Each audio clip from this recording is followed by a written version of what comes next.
Tonight we have our SPASH Elective Showcase, and this is primarily for our incoming sophomores, so current 9th graders who are looking at their course registration and our course offerings here at SPASH.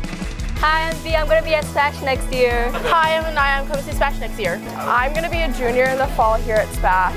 I did come and experience last year, and it was really informative on how SPASH works and the classes that you were able to take.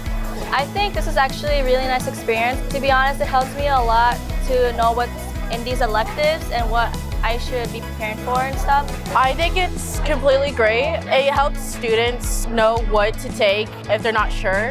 Honestly, it's a great experience overall. It influenced me to take a lot more classes. It's really interesting seeing how many people can help you here and how the layout is of the school. I'm looking forward to childcare, the outdoors, and health. Definitely the photography. I like the animal stuff. I like the welding, the cars. Mostly choir and fashion design. This is a really great opportunity for students to get a little bit of a snapshot of what they have offered here at SPASH. We have so many elective offerings that a lot of students don't even realize are offered here that they can take either in 10th grade, 11th grade, or in 12th grade. I'm so excited for another year at SPASH. Watch out, SPASH. I'm coming next year. I'm so excited to come out.